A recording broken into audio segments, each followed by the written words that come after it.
were able to try to do there? I don't know if he was the defensive player of the year in the ACC, but I know he led them in block shots, led the ACC in block shots. It was a quick turn. We had a bit of an advantage in that we played Saturday, they played Sunday from a physical standpoint. But from a preparation standpoint, we didn't know who we were playing, so we couldn't really get into Georgia Tech until Sunday. Ben Lammers is their best player. Josh Okogie's been tremendous. I mean, he's going to be a dynamite freshman for them. He's been really good. And their team's played well. They've really played well down the stretch. We played well coming into tonight. I thought, for us, we lead the nation in free throws made. That's something now. That'll never happen again, quite frankly. And we go 6 for 8. I thought the zone made us settle a little bit, and some of it's fool's gold because we made those shots against Syracuse. I think we made 15 threes, and you kind of fall in love with it. And the guys that were making them, a few days ago weren't not making them tonight. So then you drive it, and Lammers has 8 block shots. We made some mistakes as it relates to penetrate and pitch. We were trying to do things a little bit too much on our own. We had opportunities, though. We had opportunities. We had that thing down to 4. We missed a couple of point-blank looks, and then at the end it was disappointing. We couldn't get a shot. Turned it over a couple of times down the stretch. Despite the loss, I mean, what's your general feelings towards the Monday and how the team kind of responded? I thought, I starting with the South Carolina game to end the season, and then we go to the tournament and we win one, lose one right there to the bitter end against an Arkansas team who took Carolina to the bitter end. The one thing that I do think that this year did, and I think we contributed in some form or fashion, is the fact that maybe now the dialogue will change a little bit about the SEC. You got 5 bids, and 4 of them advanced, and 3 of them are in the Sweet 16, and could have had 4 in the Sweet 16 with Arkansas taking Carolina right to the bitter end. I wish we would have played better today. I feel like we let down. What a great crowd, what great energy. People that say, oh, Ole Miss doesn't care about basketball are crazy. We just got to give them a winner, got to get them excited, and I think we did that by our performance in Monmouth and at Syracuse, and our fans responded, and I want to thank them for that. We just did not play well enough to move forward. Andy, along those lines, you've talked at length about the expectations changing for the program now that you're in the pavilion and get to recruit here. Just where do the improvements have to come for you guys to be an NCAA tournament team again? The one thing that I just talked to our team about, and there's, teams play fast, teams play slow, some teams play zone, some teams press. There's a lot of different ways to do this thing. But I guarantee you there were 24 teams in the NIT or the NCAA playing as of tonight, and I guarantee you to a 1, including Georgia Tech, they all had one common denominator, and that is they protected home floor. That was our 6th loss at home. It's inexcusable. We've got to do a better job, and I'm going to really evaluate in the offseason ways to maybe eliminate some distractions. Something's going on. We just don't seem like we're as locked in. We lose our focus. With a naked eye, I thought it was one of the worst execution games we had all season. And again, it's a 2-day turn. We don't know that much about Georgia Tech, but we had some key tenets that we were trying to hit upon, and I just don't think we hit them enough. Forget about missing shots. That happens sometimes, but I didn't like the way that we followed through on some game plan issues.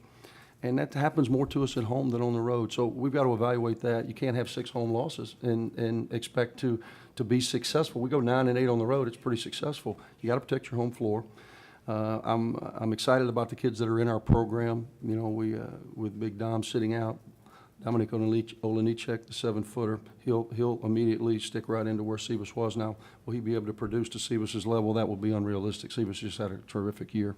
Finishes with 19 and 15, and I almost feel like that's commonplace. It's not commonplace. He set records that will stand here for a long, long time. But Dom gives us a presence. We know what we got. Carlos Sheelings, who went down with the ACL, is another 6'11" kid up front, so we've got size. We're really excited about the 3 we signed early, and then we'll continue to try to evaluate what we need to do in the spring period. It seemed like, particularly in the first half, Georgia Tech was getting a lot of loose balls. Maybe kind of. Right. Did that maybe shape the way that the output? This is my Mississippi background, Winston County. We don't have many ball getters. We just don't get the ball. We just don't get it. We hadn't gotten it all year. Tonight, to your point, they got 13, we got 6. That's 7 extra possessions. In a game, it ended up being, I guess they beat us by 8, but it was a 4-point possession, 4-point game, and we had chances. We just don't get balls. And we chart this every game, and I'm telling you, we're about 150 under. It's a miracle. We just don't get the ball. What's your main takeaway from the Proud of a lot of the things that this group accomplished. Preseason predicted to be ninth in the SEC, finished tied for fifth, got to 22 wins, got to the postseason, won a couple of games in the postseason. I think we saw the development of Terrence Davis. We're all excited about the next step for him.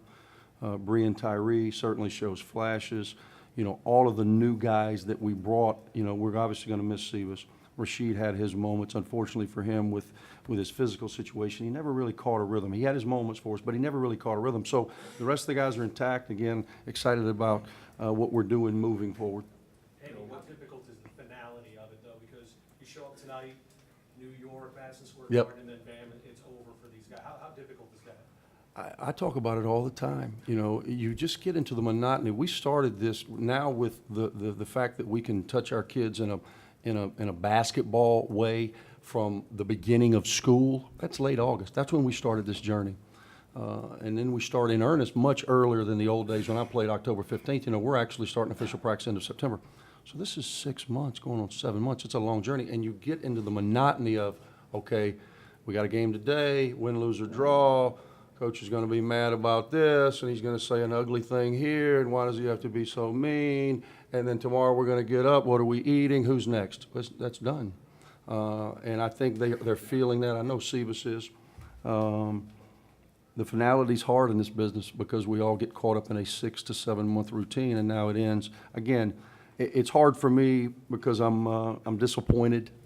I'm disappointed that we didn't play better. Georgia Tech, give them credit. I thought they took the fight to us, and they made the plays they needed to make to advance. But for us, I'm disappointed now. But as I sit back and I look and I see a lot of the things that we went through this season, 22-14, 10-8 in the SEC, get back to the postseason, try to regenerate some excitement, especially as it relates to some of our young personnel. I think overall there's a lot to be pleased with. Speaking of Sebas, he made sure to take a lap after the game, just talk on his, what he means to this program. He's been a tremendous player. His numbers, again, will go down. Today was his 22nd or 23rd double-double. That's pretty amazing. You know, you have 23 double-doubles in a Power 5 league. He's improved. He's a great kid. And I want to tell you something. He has maximized his college experience. He really is what it's about. He came over here, man. He has maximized it. He's a guy that's very active in a lot of things other than just being a good basketball player. And I couldn't be more pleased. He's a tremendous kid, and his loss will be felt, but I'm proud to see the man that he leaves here being. Did you give some thought to maybe keeping going with the 1-3-1? I know you're mixing things up, and now everything was giving him trouble, but it seemed Yeah, I thought, especially the 1-3-1 was- yeah, we turned them over a little bit, and again, I thought we had a couple of opportunities, again, ball getters, Right. a couple of opportunities to make some real plays, and we just, unfortunately, again, 13-6, if it was reversed, maybe the outcome is reversed. We just didn't quite make enough plays. They made them. Anything else? What was your impression of Georgia Tech? Really impressed with Ben Lammers, really impressed with Josh Okogie. I thought the rest of their guys stay in their lane.